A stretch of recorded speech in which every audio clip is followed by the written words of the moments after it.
Welcome to English Every Day, the podcast. I'm your host, Mary. And I'm Luke. It's great to be with you today. Today, we have a very useful and practical topic. We are going to talk about how to start a conversation with a coworker. That's right, Mary. Talking to people at work can sometimes feel difficult or scary, especially if English is not your first language. But it's very important for building good relationships. Exactly.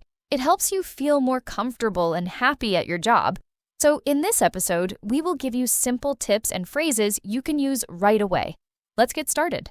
First, let's talk about why it's important to have these small conversations at work. We often call this small talk. Small talk is just a light, casual conversation. It's not about serious work topics. It's about being friendly. Right. It creates a positive atmosphere in the office. It shows your colleagues that you are open and approachable, which is great for teamwork. That's so true. When you know your coworkers a little bit, it's much easier to collaborate with them on projects. So the first step is knowing when is the right time to talk. Yes, timing is very important. You don't want to interrupt someone when they are concentrating or look very busy. Right, so look for good moments. For example, when you are in the break room making coffee or in the kitchen getting water. Those are perfect opportunities. Also, waiting for the elevator or walking to or from a meeting, the first few minutes of the workday or the last few minutes are also usually good times. That's a great point. And along with finding the right time, it's also important to read a person's body language. Body language. Can you explain what that means, Mary?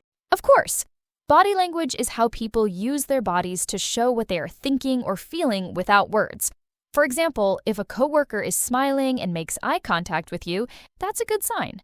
A good sign they're open to a conversation. Exactly. But if they are wearing headphones, looking down, and typing very quickly, it's probably not a good time to talk to them. Right. Or if they seem stressed or have their arms crossed tightly. These signals might mean they are busy or just not in the mood to chat. So it's good to pay attention to these things. Okay, so let's say you see a good moment. Your coworker looks relaxed. What do you say first?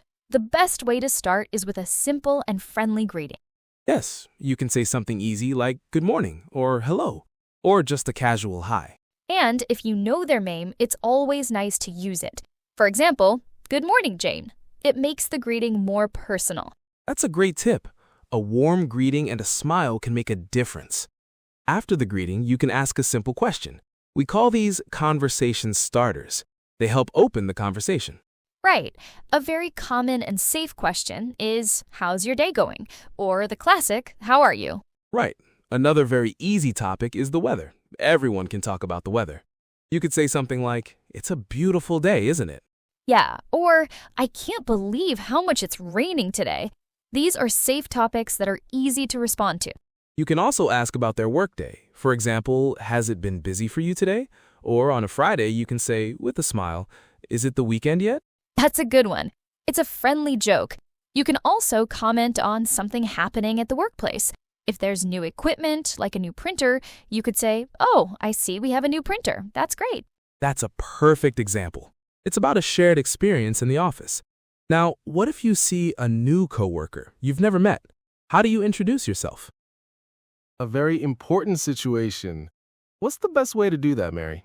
You can just walk over, smile, and be direct and friendly. Say something like, hi, I'm Mary. I don't think we've had a chance to meet yet. That's simple and confident. I like it. After they tell you their name, you can ask a follow-up question. For example, which department do you work in? Or how long have you been with the company? Good questions. They show that you're interested in getting to know them a little better. Okay, so once the conversation has started, how do you keep it going? A great way is to find common interests. And how can you do that? You can look for clues. For example, maybe they have a mug with a sports team logo on it, or a photo on their desk. That's smart. So if you see a sports logo, you could say, oh, are you a fan of that team? Exactly. Or you can ask general questions like, did you watch the big game last night? Or have you seen any good movies lately? Hobbies are another great topic. You could ask, do you have any fun hobbies outside of work? This can open up conversations about music, hiking, cooking, anything. And remember, coffee and lunch breaks are perfect for these kinds of chats. You can invite someone by saying, I'm grabbing a coffee. Would you like one? It's a very friendly gesture. Absolutely. And as the week ends, asking about the weekend is very common. On a Thursday or Friday, you can ask, do you have any exciting plans for the weekend? Yes, and then on Monday, you can follow up. This is a really great tip. You can say, how was your weekend? You mentioned you were going hiking. This shows you listen and you remember. That's fantastic advice. Remembering small details makes people feel that you care. Another great way to build a connection is by giving a sincere compliment. It is, but it's important that the compliment is genuine or real. You could say, you did a great job on that presentation, or I really like your sweater. Keep it simple and professional. That's excellent advice. We're going to take a very short break. If you are finding this episode helpful, please take a moment to like, share, and subscribe to our channel.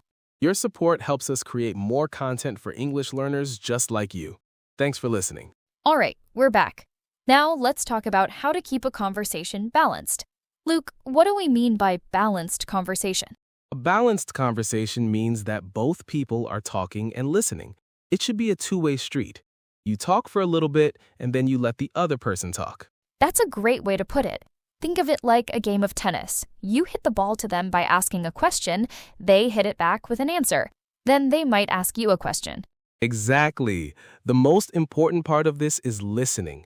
When your coworker is talking, show them you're interested. You can nod your head, smile, and say things like, "Oh, really?" or "That's interesting." Good listening skills are so important. But we are at work, so these conversations can't last forever. How do you politely end a conversation and get back to your work? That's a key skill. You need a polite exit line. You can say something friendly to signal that the conversation is over. For example, "Well, it was great talking to you, but I need to get back to this report." That sounds very natural. What's another option? You could also say, "I should let you get back to your work now. Have a good afternoon." Or if you just met them, "It was really nice meeting you. I'll see you around." Those are perfect. They're friendly, polite, and clear. Now, before we do our role play, let's cover a few common mistakes that English learners should try to avoid. This is a great idea. What's the first one? The biggest one is being too afraid to speak. Don't worry about making grammar mistakes. Most people are very understanding and will appreciate that you are making an effort to communicate. That's so important. Your English does not need to be perfect. Just try. Another mistake is asking questions that are too personal. Right. In many Western workplaces, it's best to avoid topics like how much money someone makes, their age, their religion, or politics, especially when you were just getting to know them. Keep the topics light. Also, try not to talk for too long. Remember, small talk is usually short, just a few minutes. And my last tip is avoid giving one-word answers. If someone asks about your weekend, don't just say, "Good." Try to add a little more detail. Say, "It was great, thanks. I went to the park with my family. How about you?" This invites them to continue the conversation. Okay, that was a lot of great information. I think it would be really helpful for our listeners to hear a complete conversation now. I agree. Let's do a role play. I'll be a character named Alex, and you can be a new coworker, Sarah. And this is the first time we're talking. Perfect. Let's imagine we meet in the office kitchen while making coffee. Good morning. Good morning. I don't think we've met before. I'm Alex from the marketing department. Hi, Alex. I'm Sarah. It's nice to meet you. I just started on Monday. I'm in the design department. Oh, welcome to the company. It's great to have you here. How are you finding everything so far? It's been wonderful, thank you. Everyone has been very friendly. It's a lot of new information to learn, but I'm enjoying the challenge. That's good to hear. The design team does amazing work. Has it been a busy first week for you? A little busy, yes, but in a good way. I'm excited about the new project we're starting. That's the spirit. Hey, I couldn't help but notice your coffee mug. Are you a fan of the Warriors basketball team? Oh, this? Yes, I am. I love watching their games. Are you a fan too? I sure am. They had a great game last night. Did you get a chance to watch it? I did. I was on the edge of my seat at the end. It was so exciting. I agree completely. Well, Sarah, it was really nice to meet you. I'm sure I'll be seeing you around the office. You too, Alex. It was great talking with you. I should probably get back to my desk to finish an email. Have a great rest of your day. Thanks. You too. And scene. That's a perfect example of a first conversation at work. Yes. Did you notice how it started with a simple greeting, an introduction, and asking about her first week? And then I noticed something, the coffee mug, to find a common interest. From there, the conversation about basketball was easy and natural. And it ended politely. Alex said he needed to get back to work.